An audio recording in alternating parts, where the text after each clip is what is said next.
ज्येष्ठ महिन्यात येणाऱ्या सर्व सण आणि उत्सवांना विशेष महत्त्व आहे. या महिन्यात येणारे सण त्याचे महत्त्व अधिक वाढवतात. या महिन्यातील अमावस्या तिथीला विशेष महत्त्व आहे. वर्षभरात 12 अमावस्या साजरी केली जाते. या सर्वांचे स्वतःचे असे वेगळे महत्त्व आहे. या सर्वांमध्ये ज्येष्ठ महिन्यात येणारी अमावस्या तिथी अधिक महत्त्वाची मानली जाते. याच दिवशी शनी जयंती देखील असणार आहे.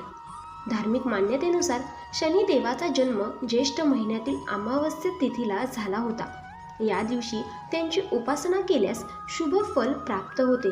तसेच ग्रहदोष आणि पितृदोषापासून मुक्ती मिळवण्यासाठी हा दिवस शुभ मानला जातो. या काळात काही काम केल्याने प्रगतीतील अडथळे दूर होतात. नंबर 1. ज्येष्ठ अमावस्या 2024 कधी आहे? ज्येष्ठ अमावस्या 5 जून रोजी सायंकाळी 7:54 सुरू होईल आणि 6 जूनला सायंकाळी 6:07 संपेल. तिथीनुसार 6 जून 2024ला ज्येष्ठ अमावस्या साजरी केली जाईल. या दिवशी स्नान दान करण्याचा शुभ मुहूर्त पहाटे 4:02 ते 7:07 असेल. नंबर 2. पितृदोष निवारण्यासाठी ज्येष्ठ अमावस्येच्या दिवशी या गोष्टी करा. ज्येष्ठ अमावस्येला सकाळी लवकर उठून पवित्र नदीत स्नान करावे. पितरांसाठी सूर्यदेवाला जल अर्पण करा. यानंतर नदीच्या काठी पिंडदान तर्पण करावे.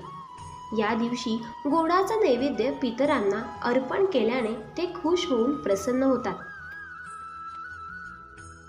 ज्योतिषशास्त्राच्या मते पितरांच्या आत्म्याला शांती मिळवण्यासाठी या दिवशी व्रत उपवास करू शकता. तसेच पितृसूक्ताचे पठण या दिवशी करायला हवे.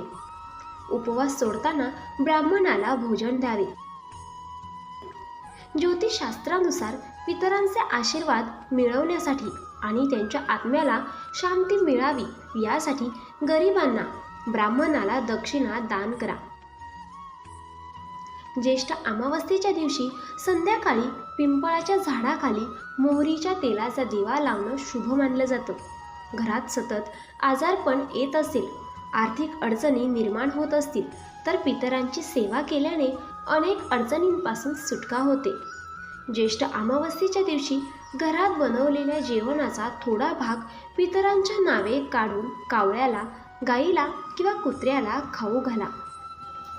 महत्त्वाची टीप: ही सर्व माहिती भाविकांची श्रद्धा लक्षात घेऊन दिली जात आहे. तुमच्या श्रद्धा आणि विश्वासावर ज्योतिष उपाय आणि सल्ला वापरून पहा. याचा उद्देश फक्त तुम्हाला चांगला सल्ला देणे आहे. या संदर्भात हा चॅनेल कोणताही दावा करत नाही. श्री स्वामी समर्थ.